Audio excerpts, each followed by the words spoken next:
up, you guys? My name is Rena, and I am a 25-year-old former dealer tech and UTI graduate that is building a 1,500 horsepower capable drift missile 2JZ swap FRS. Yeah, I almost lit the entire thing on fire. And I was planning on entering SEMA's 2026 Battle of the Builders competition in the Young Guns division to be one of the first women to ever really even compete, and obviously my goal was to be the first woman to ever win it. I was literally just about to break in my brand new, beautiful engine build, and then I kind of made what I fear may have been a very expensive ass, time-devouring, colossal f***ing mistake. Woman power!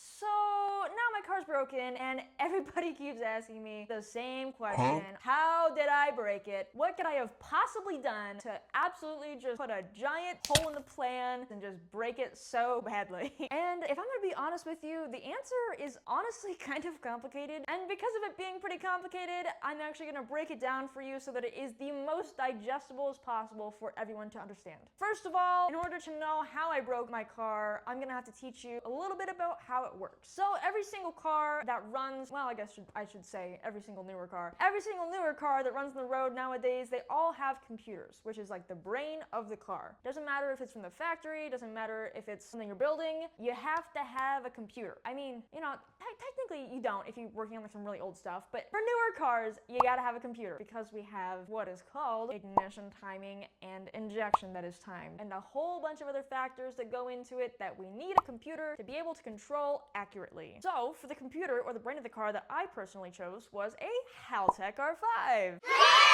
My God! Now here's where it gets a little more complicated. So to break it down easily, the Haltech R5 is really a combination of the brain of the car, which is called an ECU, or engine control module, or unit, or whatever you want to call it. So essentially what the Haltech R5 is an ECU, and also what is called a PDM, or power distribution module. In the absolute most digestible, easiest terms to explain what a PDM is, essentially it's really just a fancy fuse box. It sends the power and it grounds to all of my sensors and everything that I have hooked up to it in the car. So it's a fancy fuse box and also a fancy control unit all into one unit. And to my knowledge, it is the only thing on the market that I'm aware of that combines both an ECU and a PDM. Also, not a very cheap item to buy. Not at all. It was like $5,000 fucking dollars. I didn't want to cheap out on my management, also didn't want to have any solid state fuses, switches, relays, anything like that, so I figured it would be easier to wire my car if I simply just got the R5, because then you don't have to deal with any of the factory wiring. You can just rip it all out, and you can throw it the fuck away, because it's probably heavier anyways, so it saves not only on weight, but it also just makes things less complicated, and then you have all of your stuff in one thing, and it makes things very easy to diagnose. And that is a big problem with a lot of swap cars, especially if you didn't do it yourself, which most people do not do their own wiring because it's very tedious and complicated. It becomes really difficult sometimes to track down your problems, especially if the wiring wasn't done correctly. Yeah, I decided to do my own. My entire harness I got from scratch. It is what is called a flying lead harness, which means that it's a whole bunch of wires that are all spooled up and they are non-terminated. And when I say non-terminated, I mean it's just the wire. So the only time that the wire...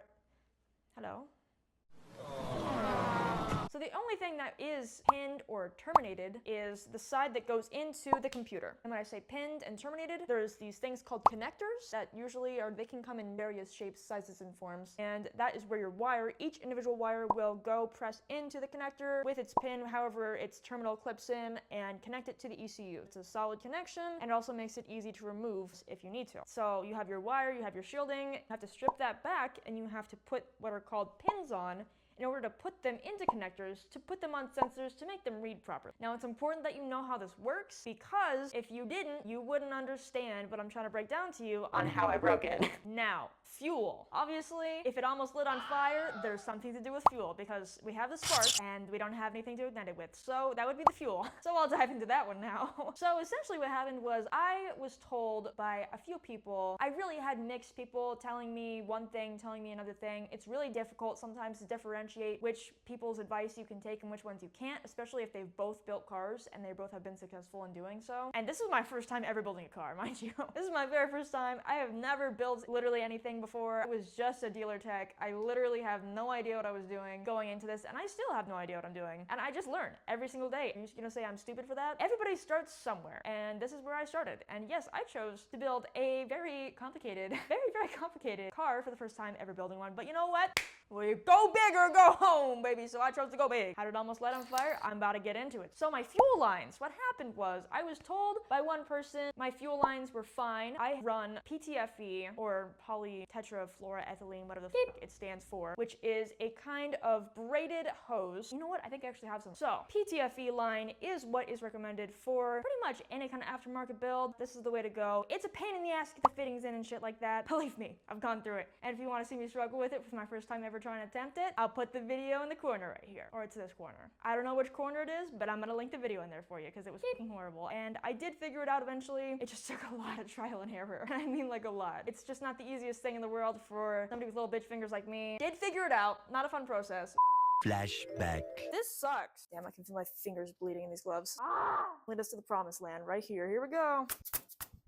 Oh yeah. Oh yeah. Literally make this shit look so easy on YouTube, and it's not. End of flashback. Essentially, my fuel line. There are different sizes to this fuel line. This, for example, is a -6 AN. Now, what I mean by that is there are different sizes to fuel lines. So there's -2, -4, -6, -8, -10, all the way up to -20 AN. They actually might make past 20. However, I've never seen -20. I'm sure it exists, haven't seen it. At least in the automotive world, we go up to like -20. So what I was doing with my fuel line was initially I had 8 AN, which is a little bit bigger than this, and then I had 6 AN, which is this size right here. Now, the problem with that, or what I was told the problem was, apparently, was the inner diameter of this fuel line right here. The inner diameter of the fuel line simply wouldn't be able to flow enough fuel up to my fuel rail in order to make more than 1,000 horsepower, because the inner diameter, or the ID of the hose, can only fit so much fluid through it, and because I'm planning on running ethanol to burn efficiently above 500 horsepower, you need a lot more of it, because ethanol typically burns about twice as fast as regular 91 or pump fuel. So, too small of a hole, couldn't fit enough fluid through it, had to make bigger hole. That's why I completely tore down my entire fueling system. I had to make all new lines for everything. So I ended up going with -8 as a return and -10 up to the rail. So they're plenty big now, and I can flow plenty of ethanol through them. I can support the power that I'm gonna make.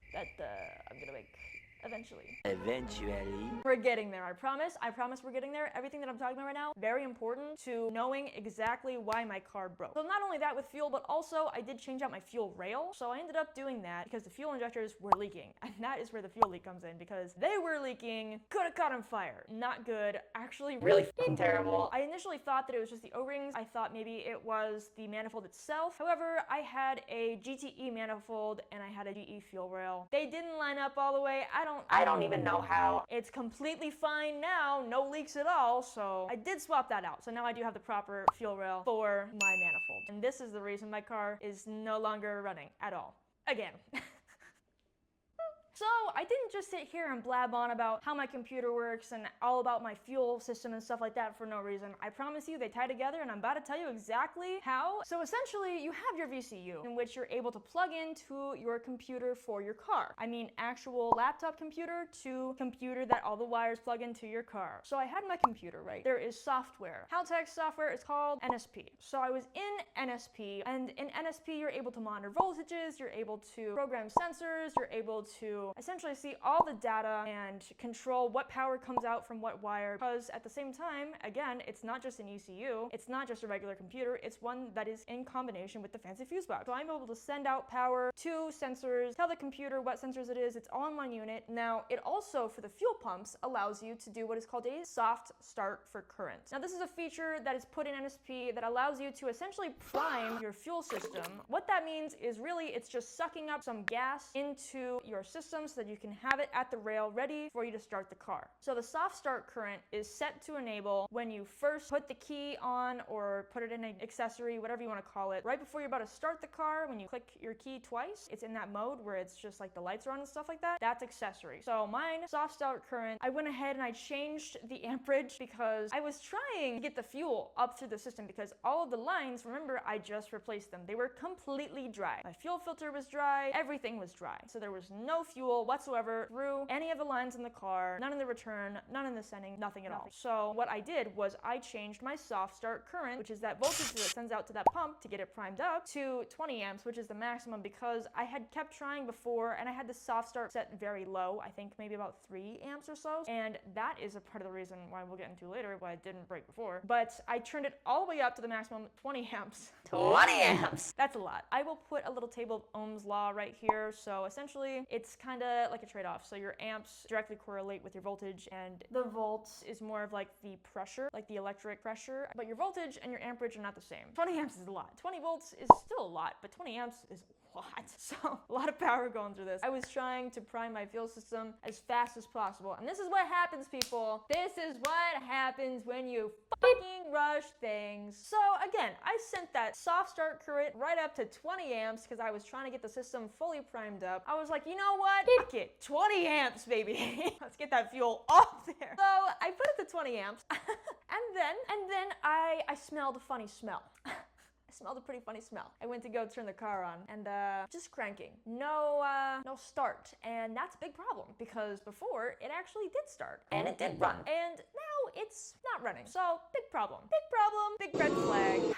Essentially, I went to go look at the back of the car. So I ripped out my old gas tank. I put what is called a fuel cell in. And I have a sending unit inside of my fuel cell. The sending unit houses the fuel pumps and stuff like that. I went to the back of the car. I looked at the wiring to the lift pump because I had one fuel pump connected, one lift pump connected. The lift pump is something that is in the system that lifts or sucks the fuel out of the bottom of the fuel cell or gas tank. Regular cars have them too. And it sends it up to what is called the sending unit, which is where the actual pumps go and they push fuel up to the fuel rail so that you can start your car. So when I wired my sending unit that houses my pumps in it, I used what was called a signal ground. And signal ground is not the same thing as a regular ground. You would think it is. It's not. It's really just a ground for any of your sensors, not a ground for a pump. Anything high amperage, high voltage does not get wired to that ground. You cannot ground it. Ground is not ground. I learned in school ground is ground, but ground is not ground. Ground is not ground. Apparently not in this situation because this ground was smoking and I'm so lucky it didn't light on fire. Another thing to note here is that the signal ground was a wire that was probably about yay big, which is a 20 gauge wire. Now, how gauges work with wiring is relatively simple. It's also kind of similar to how the AN gauges are. It's just the opposite way around. So a 20 gauge wire is a very small amount of copper compared to obviously like a 20 AN is like a larger orifice. So if you know the AN sizes, it's just kind of reversed with the gauges for wiring. So a 20 gauge wire is a very, very small wire. I don't know how much of an inch a 20 gauge wire is. I don't like freedom units at all, to be honest with you. I think they're very complicated. What the fuck is a kilometer? I like metric stuff. But a 20 gauge wire is pretty small. I would say maybe like 2 or 3 millimeters. So not very big at all. It also depends on the shielding on the wire. So a 20 gauge wire is very small wire. Not a lot of copper there. So wires can only hold so much voltage, so much amperage before they light on fire. Wire fires are not good either. They're actually the worst fires out there next to oil fires. They're very terrible, very difficult to put out. You even need a special little fire extinguisher in order to put out a wire fire or an electrical fire. Very dangerous, very bad fires. My little 20 gauge wire completely burned up in the harness. It got super fucking hot.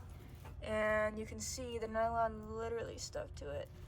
This wire just got super fucking hot, literally all through the harness, you can see. Literally burned through all of my beautiful nylon stuff that I put over the harness when I made it all burnt up. I have got to do a lot of work now to fix this. Yeah, not the best thing ever. So the wire couldn't hold the amount of amperage that I threw through it. So essentially what happened was it burned all the way up. It burnt the board in the ECU itself, completely cooked it. It may not even be repairable. I just got a call from Haltech, Josh over at the repairs portion at Haltech. So I just got a call yesterday telling me me the horrible, terrible, really bad news. They're shipping it off right now to Australia, which is where they may be able to repair it. May, and it's a big may. It may be repaired, most likely not going to be able to be repaired. It is cooked so horribly badly, and it really cooked the fuck out of my poor little board in there. Wait.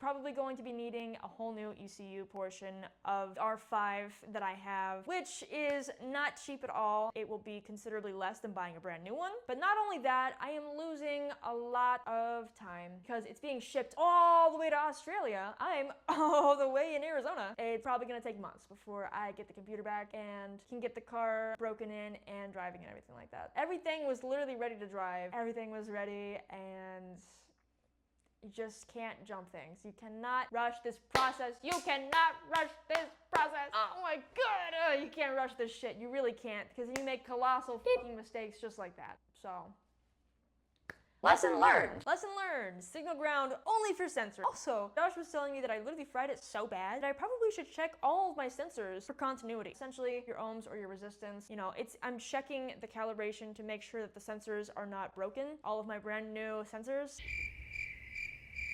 are not broken. I'll show you the codes that I was getting on the screen right here. So yeah, I got all those codes, the wire burnt up, it was super fucking hot. I was like, wow, okay, definitely too much. And I figured out pretty soon, I was like, you know what, I bet you it's because I turned the soft start current up because it ran just fine before. So you're probably thinking, but why? Like, how the fuck did it run just fine before? Well, the reason it was running before on it for the whole 10 seconds that it was running was because I wasn't pushing enough amperage through that wiring to those pumps to get it to burn up like that and have that issue in the first place. I don't think it really honestly needed that much power to push all the fuel up there to get it to run and everything like that. However, I am grateful that the issue did happen now rather than later, because if I had not have done that, if I had not have done that at all, when I would have gone to go drive the car and get into boost, I would have had the exact same issue, but I would have been on the road and it would have been much more of a dangerous situation. So I am grateful that I did have it happen now, but it also just really sucks. It's a little disheartening, definitely has set me back for my SEMA plans, and I'm gonna have to work my fucking ass off if I have any chance of getting it ready in time now. Ugh,